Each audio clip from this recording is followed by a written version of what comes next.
Shalom, selamat malam Jemaat GKI Citraland dimanapun kita semua berada. Saudara, saat ini kita berjumpa lagi dalam Persekutuan Tengah Minggu secara online, Kamis 15 Oktober.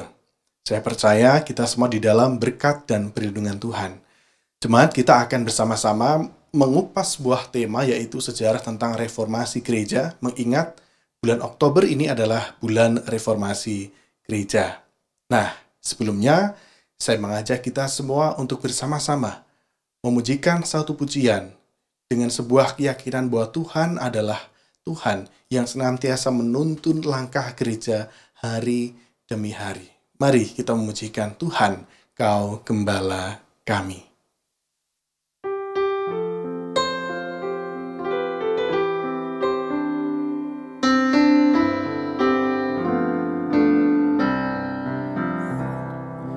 Tuhan, Kau Gembala kami, tuntun kami domba-Mu.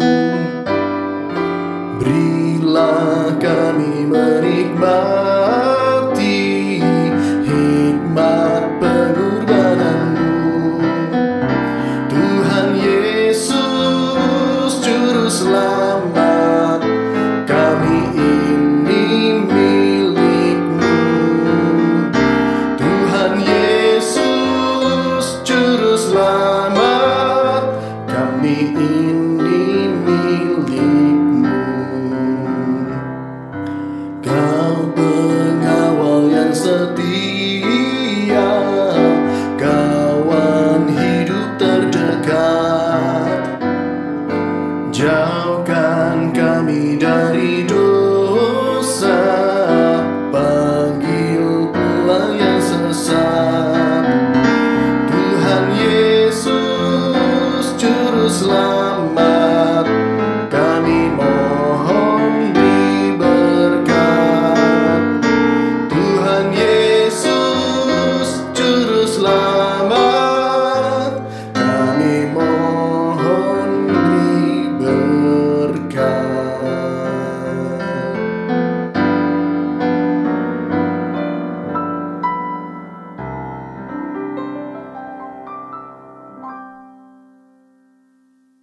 Jemaat yang terkasih, mari kita bersama-sama berdoa.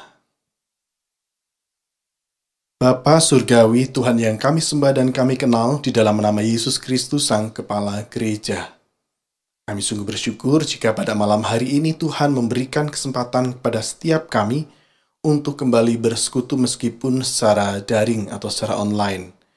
Bapa, kami akan belajar tentang sebuah sejarah reformasi gereja yang menjadi cikal bakal keberadaan gereja Protestan.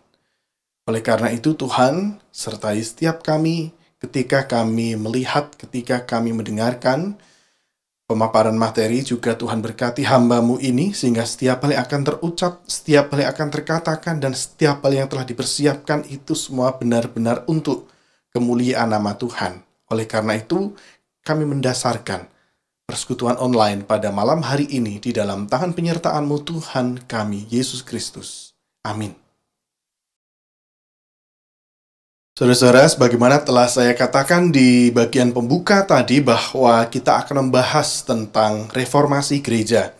Mengapa kita membahas tentang reformasi gereja? Karena bulan Oktober ini, saudara, gereja merayakan yang disebut dengan bulan reformasi. Khususnya pada tanggal 31 Oktober itu dikenal sebagai Hari Reformasi Gereja, di mana kita kalau membaca sejarah gereja, Martin Luther, dia ada seorang tokoh reformasi yang sangat terkenal. Dia menempelkan 95 dalil atau 95 tulisan tesisnya di depan pintu gereja Wittenberg di Jerman pada tahun 1517. Nah, untuk itu kita akan kembali melihat terlebih dahulu, saudara. Apa itu reformasi gereja? Bagaimana terjadinya? Kita juga akan belajar sedikit mengenai beberapa tokoh reformasi dan keterkaitannya dengan konteks kehidupan kita bergereja saat ini. Saudara, kata reformasi atau reform itu berasal dari dua kata, itu kembali, dan form itu sebetulnya adalah bentuk. Jadi kalau kita mengulas definisi dari reformasi adalah kembali pada bentuk atau substansi yang mendasar atau radikal. Kita seringkali mendengar istilah radikal, begitu ya. Radikal itu berarti kembali ke akarnya, begitu.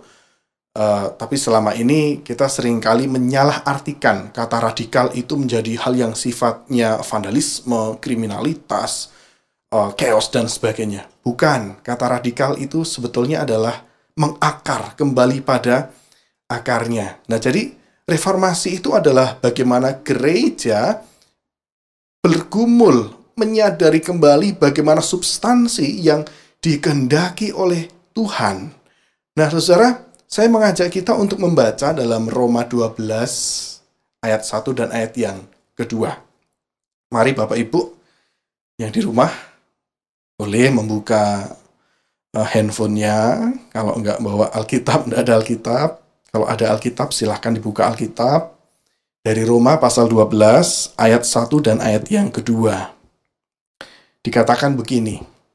Karena itu, saudara-saudara, demi kemurahan Allah, aku menasihatkan kamu supaya kamu mempersembahkan tubuhmu sebagai persembahan yang hidup, yang kudus, dan yang berkenan kepada Allah. Itu adalah ibadahmu yang sejati. Ayat yang kedua, janganlah kamu menjadi serupa dengan dunia ini, tetapi berubahlah oleh pembaharuan budimu, sehingga kamu dapat membedakan manakah kehendak Allah, apa yang baik, yang berkenan kepada Allah, dan yang sempurna. Saudara, kita highlight pada bagian yang terakhir, yang begini, sehingga kamu dapat membedakan manakah kehendak Allah, apa yang baik, yang berkenan kepada Allah, dan yang sempurna. Saudara, konteks inilah, jangan kamu menjadi serupa dengan dunia, tetapi berubahlah oleh pembaharuan budimu, sehingga dapat membedakan mana yang menjadi kehendak Allah atau tidak. Ini menjadi dasar dari reformasi gereja, saudara. Nah, kalau kita mengenal, yang paling terkenal tokoh reformasi adalah Martin Luther. Namun, Bapak Ibu, sebetulnya ada beberapa tokoh reformasi sebelum Martin Luther. Luther ini memang gongnya, begitu ya. Nah, saya akan mengajak kita untuk membahas sedikit saja beberapa tokoh reformasi satu persatu, begitu ya. Ada namanya Peter Waldo. Dia adalah tokoh reformasi dari Perancis tahun 1170 begitu ya. Dia itu menentang tentang purgatorium atau pemurnian setelah kematian sebelum mencapai surga. Dia menentang itu. Kemudian Peter Waldo ini, sebagaimana para tokoh reformasi yang lain, begitu termasuk Luther, juga menentang tentang transubstansiasi roti dan air anggur perjamuan, dimana kalau transubstansiasi itu berarti, atau transubstansi, air ini betul-betul darah Kristus dan roti itu betul-betul darah Kristus. Jadi ketika dimakan pun itu betul-betul menjadi darah dan dagingnya Kristus. Nah, sementara kita di Kristen Protestan, kita tidak memaknai dengan cara seperti itu. Peter Waldo juga menentang konsep itu. Lalu salah satu yang terkenal juga adalah Santo Fransiskus dari Assisi. Dia adalah dulunya orang kaya, sangat kaya, tetapi ketika terjadi peperangan, dia kemudian menjadi tawanan perang. Disitulah menjadi titik balik kehidupannya. Dia memaknai kehidupan, dan dia kemudian berempati pada orang miskin. Dia melihat gereja begitu mengeruk kekayaan orang-orang. Gereja menjadi penghisap darah. Dia menentang itu. Santo Fransiskus menentang para klerus atau pejabat-pejabat gereja yang mengejar kekayaan dan kekuasaan. Dia memprotes gereja. Harusnya gereja membela kaum yang lemah. Gereja harusnya membela orang-orang yang miskin. Pada zaman dulu, zaman Fransiskus dari Assisi ini, yang namanya jabatan gerejawi, imamat, itu bisa diperjualbelikan. Saudara, saya bangsawan, kalau saya punya duit, saya bisa membeli posisi itu untuk apa? Mempengaruhi agar mendapatkan kekayaan dari jabatannya sebagai seorang klerus atau pejabat gerejawi. Lalu kita kenal lagi seorang bernama John Wycliffe yang terkenal dengan Perjanjian Baru ya. Dia menerjemahkan Alkitab dari bahasa Latin ke dalam bahasa Inggris. Dia adalah seorang guru besar di Oxford di Inggris, saudara.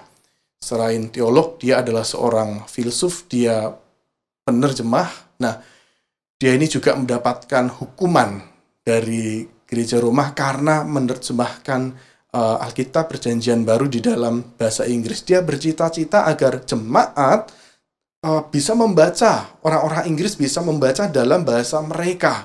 Tapi oleh Paus itu tidak boleh begitu. Selain ada beberapa pokok teologi yang juga dipersoalkan oleh John Wycliffe ini. Salah satunya juga dia menentang klerus yang mengejar kekayaan. Kemudian dia juga mempunyai konsep Paus itu tidak memiliki otoritas tertinggi, tetapi Alkitab adalah otoritas dari Tuhan. Nah, Paus marah juga pada John Wycliffe ini. Kemudian ada lagi Desiderius Erasmus, dia juga memperjuangkan penerjemahan Alkitab begitu. Nah, dari Erasmus itu baru muncullah Martin Luther, ya, yang sangat terkenal itu tahun 1517. Kemudian setelah Martin Luther masih ada lagi Calvin, ada Zwingli, ada John Knox begitu ya, dan beberapa tokoh-tokoh di beberapa daerah. Saudara, sekarang kita akan fokus pada reformasi yang digaungkan oleh Martin Luther. Saudara, ada beberapa hal yang menjadi pergumulan Martin Luther. Namun yang paling besar adalah tentang surat indulgensi. Saudara, sebelum kita memahami apa itu yang disebut dengan indulgensi, saya akan mengajak kita memahami secara ringkas dasar pijakan terbitnya indulgensi yang diterbitkan oleh Paus begitu ya. Nah, saudara, dalam konteks disebut sebagai Congregatio Fidelium atau gereja yang sejati. Sekali lagi, Congregatio Fidelium atau gereja yang sejati, di mana gereja Katolik mendefinisikan dirinya seperti itu. Jadi gereja yang sejati memiliki prinsip teologi yang seperti ini, saudara. Makna kekatolikan gereja berarti penebusan Yesus Kristus terbuka secara hakiki bagi semua orang, baik dilihat dari sudut tempat dan waktu kapan saja. Ya, jadi konsepnya adalah Yesus Kristus itu secara terbuka dan secara hakiki itu menjadi penebus bagi siapa saja. Nah, kemudian gereja sebagai perwujudan kehendak Allah itu memiliki tugas untuk menyelamatkan semua dan seluruh pribadi manusia. Mari kita garis bawahi kata gereja menyelamatkan semua. Nah, gereja yang punya tugas menyelamatkan menjadi dasar bagi Paus untuk menerbitkan surat indulgensia itu, saudara. Yang kemudian dipahami Paus dan para imamnya memiliki otoritas untuk menentukan ketika orang bersalah, kemudian dia membeli surat indulgensia itu, maka kesalahannya bisa dihapuskan setengah atau dihapuskan secara penuh. Ada syarat-syarat khusus lagi, saudara.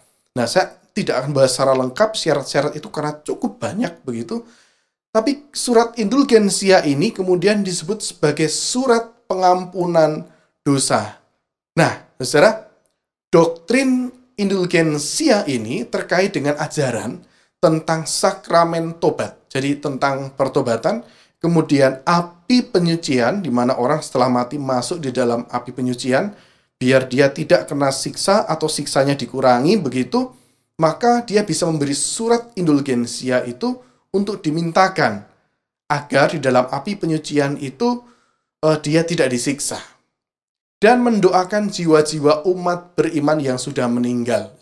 Nah, kira-kira seperti itu konsep tentang surat indulgensia yang diterbitkan oleh Paus.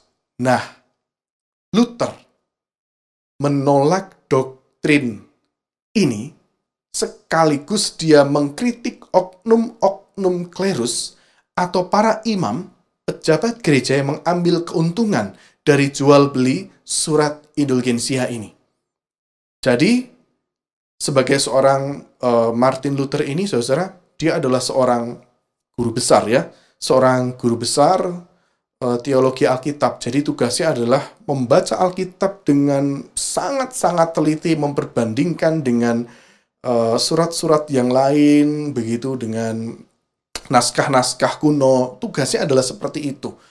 Dan ketika dia mempergumulkan tentang Alkitab, dia membaca keseluruhan Alkitab, dia mendapati bahwa indulgensia ini bertentangan dengan apa yang diajarkan oleh Tuhan Yesus. Jemaat yang terkasih, di sini saya bukan sedang mengolok-olok gereja Katolik, tidak. Kita sedang belajar tentang sejarah. Nanti Bapak Ibu kalau melihat, di searching aja di Google, gereja Katolik pun juga memberikan pembelaan-pembelaan terhadap apa yang dilakukan oleh Martin Luther. Jadi kita harus selalu berbicara secara seimbang di situ. Nah, saudara, kenapa sih Martin Luther ini menolak? Pertama, saudara, disiplin ilmunya sebagai seorang doktor dalam kitab suci yang sangat ketat itu dia mendapatkan gelar-gelar akademik dalam kuliahnya begitu, mendorongnya untuk terus mempelajari kitab suci secara mendalam. Karena pada saat itu juga ada pengaruh dari humanisme ad fontes namanya, atau kembali ke sumbernya. Sumbernya apa? Alkitab. Maka Martin Luther mendalami Alkitab dengan begitu luar biasa. Dia menenggelamkan dirinya untuk menikmati Alkitab dan gereja atau pengalaman gereja perdana, saudara. Nah, disitulah dia menemukan bahwa ada begitu banyak hal yang bertentangan dengan Alkitab, membuatnya tidak nyaman. Dan sebagai seorang akademisi, sekaligus sebagai seorang imam, dia memiliki tanggung jawab moral untuk membereskan persoalan ini. Meskipun dia sangat tahu ada sebuah resiko yang besar. Nah, oleh karena itu, ada beberapa poin yang disuarakan oleh Martin Luther, saudara. Yang jelas pertama adalah surat indulgensi atau surat indulgensia, yang adalah penghapusan sepenuhnya atau sebagian dari penghukuman sementara yang masih ada bagi dosa-dosa setelah orang itu melakukan kesalahan. Jadi orang punya kesalahan, kalau beli surat indulgensia itu, dia bisa dihapuskan dosanya sebagian atau sepenuhnya. Dan itu tergantung dari imam menyatakan kamu bisa diampuni sepenuhnya atau tidak. Atau paus menyatakan dia bisa diampuni sepenuhnya atau tidak. Nah, surat-surat indulgensia itu pada saat itu banyak disalahgunakan oleh oknum-oknum gereja. Tidak semua para klerus menyalahgunakan hal itu, saudara. Nah, terlebih lagi, ada seorang pengkhotbah yang bernama Tetzel. Dia seorang imam dari Dominikan. Dia ditugasi oleh paus untuk berkeliling di wilayah keuskupan Agung Albert dari Mainz namanya, untuk mempromosikan dan menjual surat indulgensia itu untuk kepentingan apa? Merenovasi Basilika Santo Petrus di Roma. Saudara, Tetzel ini sangat berhasil dalam hal ini. Ada begitu banyak umat yang kemudian berbondong-bondong membeli surat indulgensia itu. Karena dalam khotbahnya ia menganjurkan begini. Begitu mata uang bergemerincing di dalam kotak, maka jiwa yang sedang menanti di api penyucian pun akan terlepas. Saudara, khotbah yang seperti ini membangkitkan semangat jemaat bagi orang-orang yang telah meninggal. Saudara-saudara yang telah meninggal dibebaskan dari siksaan kalau membeli surat indulgensia ini. Nah, Luther menganggap penjualan surat indulgensia ini sebagai penyelewengan dan dapat menyesatkan umat, sehingga mereka hanya mengandalkan surat indulgensia itu saja dan mengabaikan pertobatan secara utuh. Jadi Luther takut dengan adanya surat seperti itu nanti umat sembarangan melakukan dosa, beli surat melakukan dosa, beli surat lagi. Begitu terus polanya. Martin Luther sangat takut umat tidak mengalami pertobatan sejati. Nah, saudara, menurut catatan, paling tidak ada beberapa kali khotbah Martin Luther yang sangat keras menentang surat indulgensia itu. Tahun 1516, tahun 1517, di mana dia mengeluarkan dalil 95 dalil tesisnya itu. Dan sebelumnya dia juga pernah membuat sebuah diskusi untuk mendiskusikan surat indulgensia itu, sehingga membuat ia dipanggil oleh keuskupan, ia dipanggil oleh paus, karena selain surat indulgensia ada poin kedua yang ditentang oleh Luther, yaitu tentang konsep sakerdotalisme. Apa itu sakerdotalisme? Sakerdotalisme adalah sebuah konsep di mana hanya para klerus saja yang diurapi, orang-orang yang diurapi, yang memiliki kuasa imamat yang rajani. Saudara, hal ini menurut Luther bertentangan dengan yang diajarkan di dalam Alkitab, bahwa kita ini adalah imamat yang am dan rajani, sebagaimana tertulis di dalam 1 Petrus 2 ayat 9. Mari Bapak Ibu kita membuka dari 1 Petrus pasal yang kedua, ayat yang ke-9.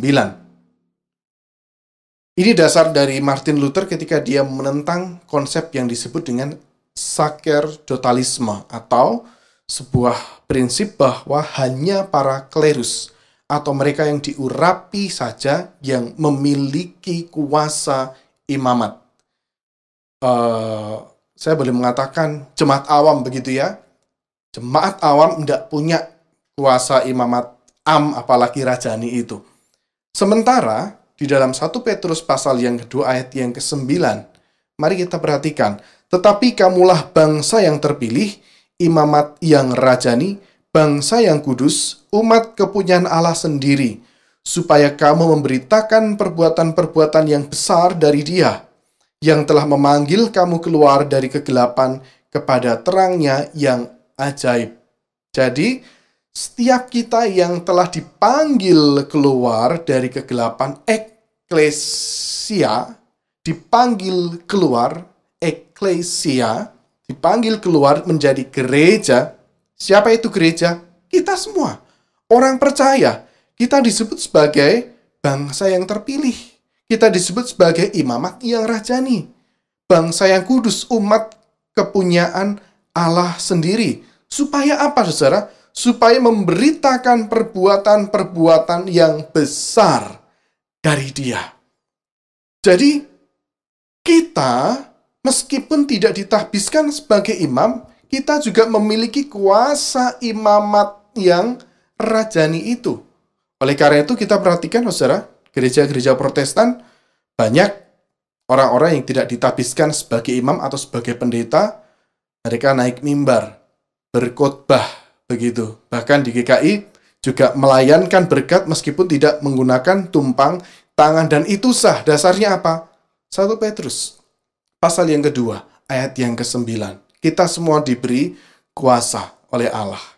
Nah, saudara, dua hal besar itulah, saudara, yang ditentang oleh Martin Luther ketika dia ingin mengembalikan gereja pada hal yang mendasar, yaitu Kristus. Gereja harus didasarkan pada Kristus yang atau termaktub di dalam Alkitab, dan semua yang dilakukan gereja harus untuk memuliakan Kristus. Maka dia menentang konsep hierarki di dalam gereja.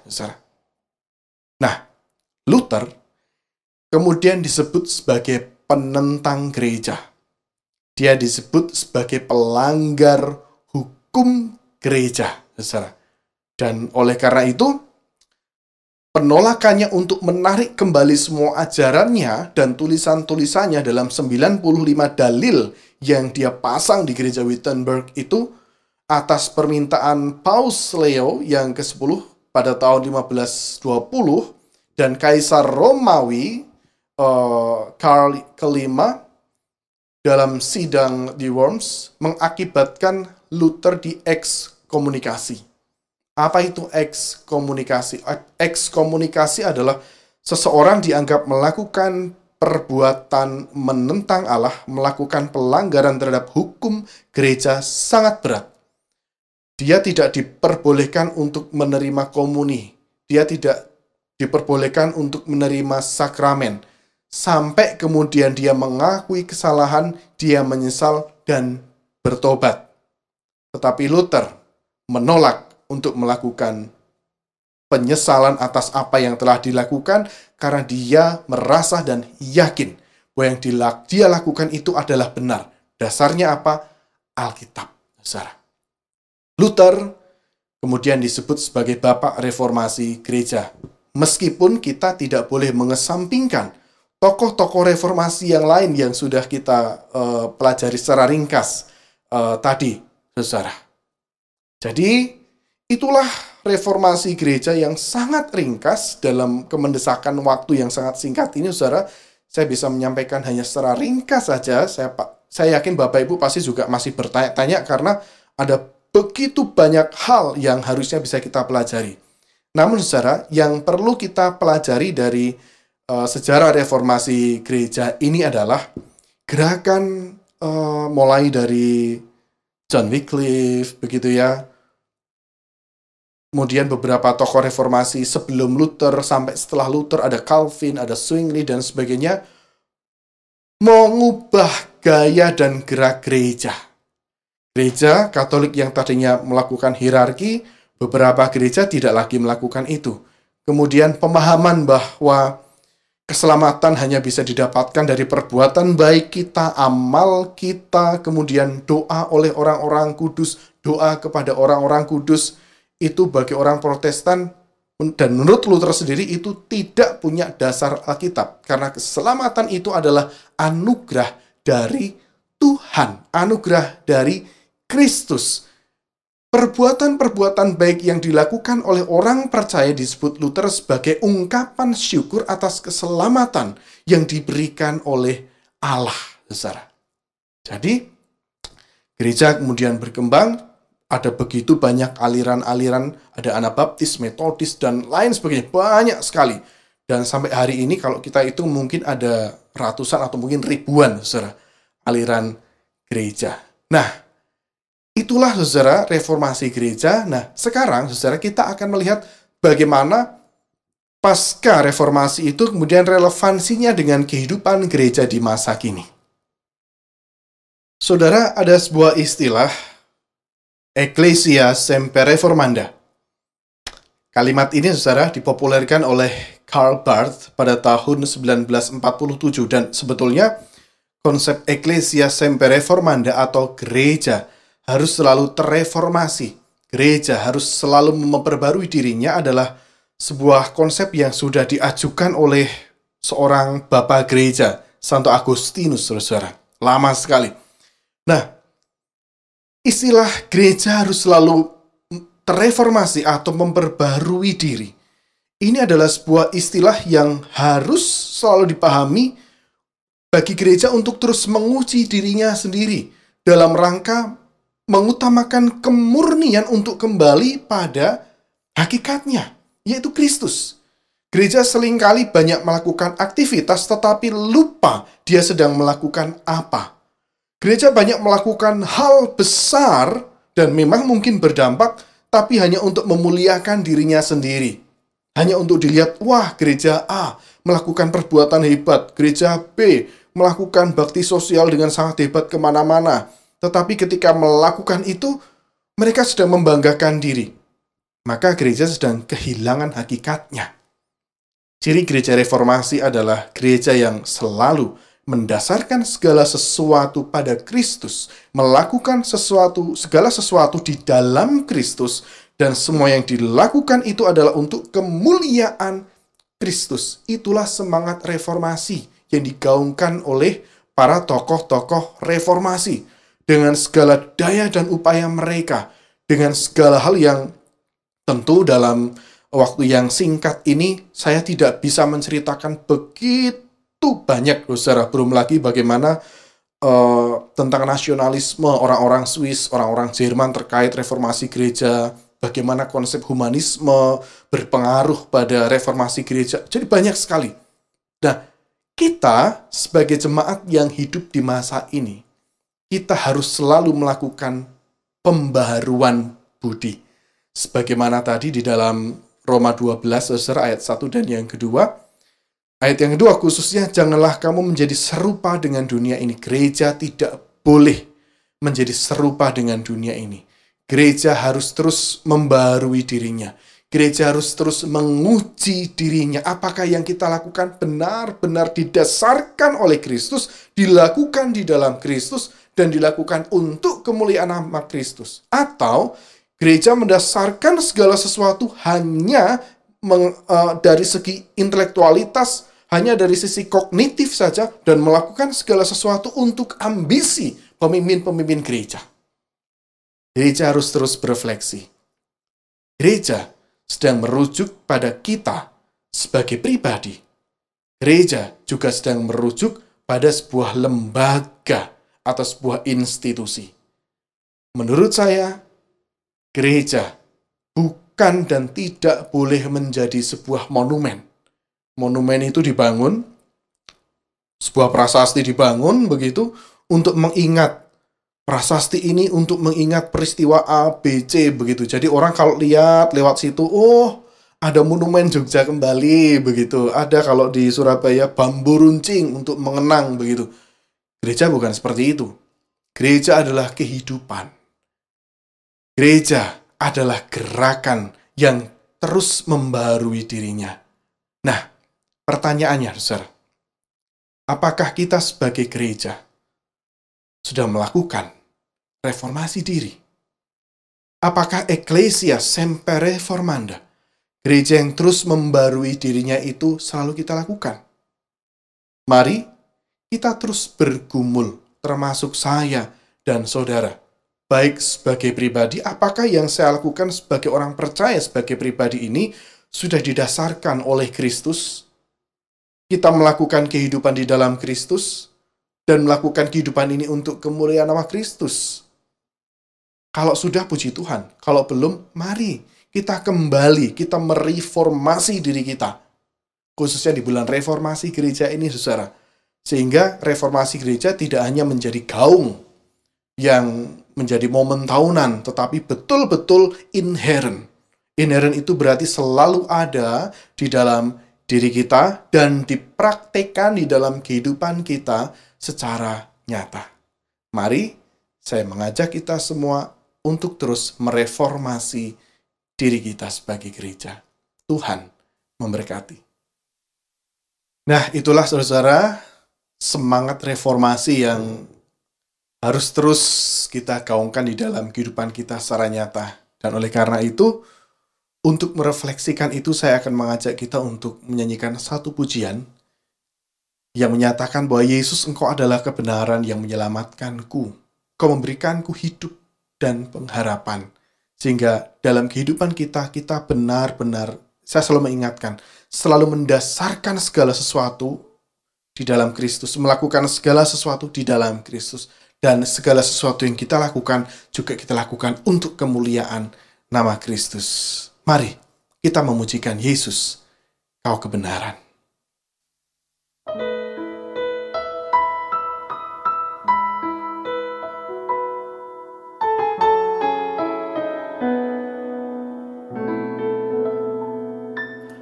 Yesus, Kau kebenaran yang menyelamatkanku. Kau memberikanku hidup dan pengharapan.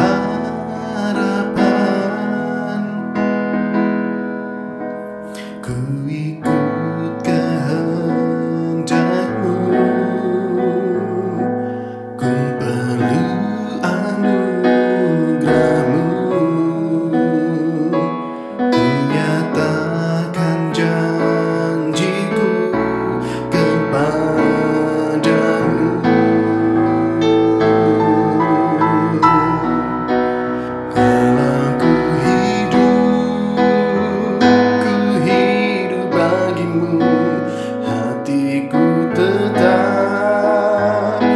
tak menyembahmu, dunia tak bisa menjauhkanku dari kasih-Mu. Selama ku hidup bagimu, mataku tetap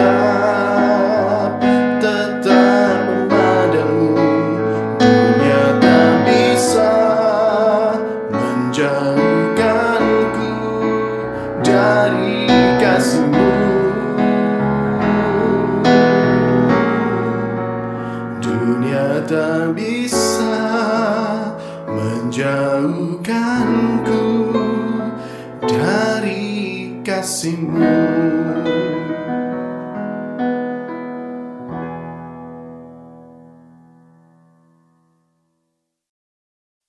Jemaat yang terkasih, mari kita menaikkan doa kita. Mari kita berdoa.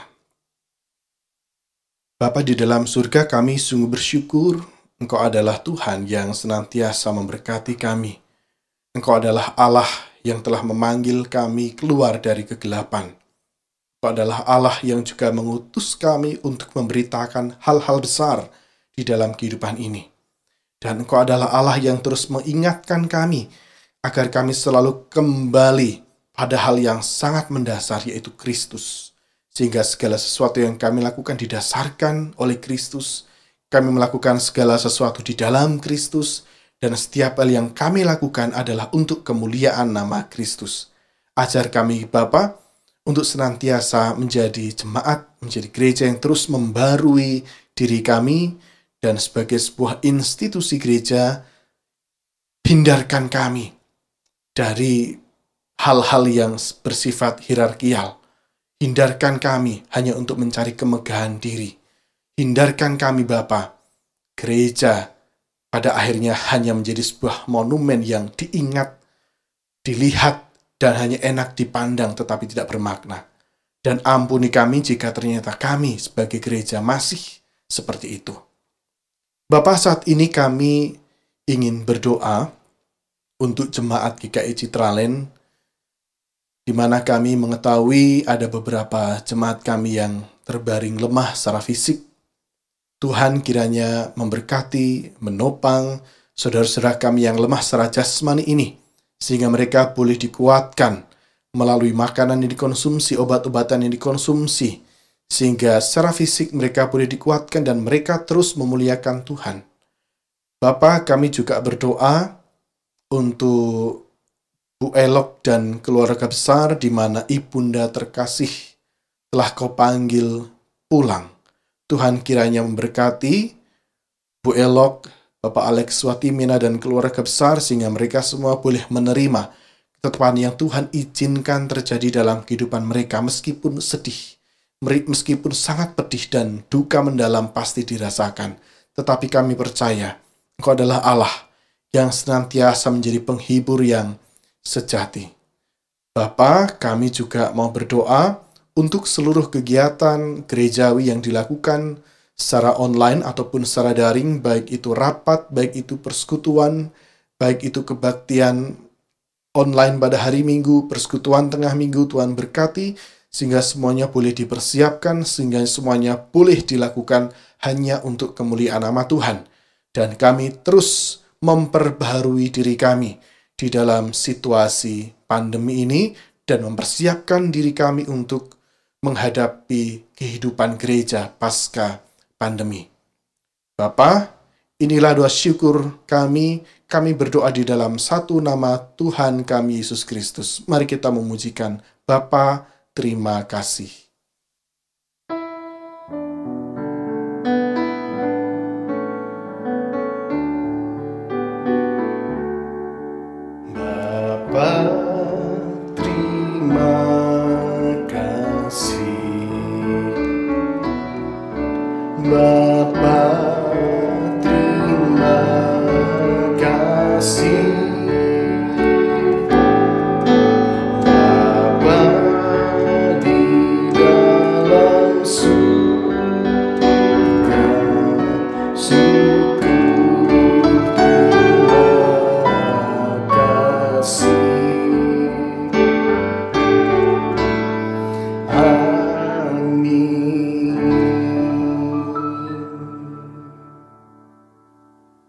Saudara, persekutuan tengah minggu pada hari ini telah usai.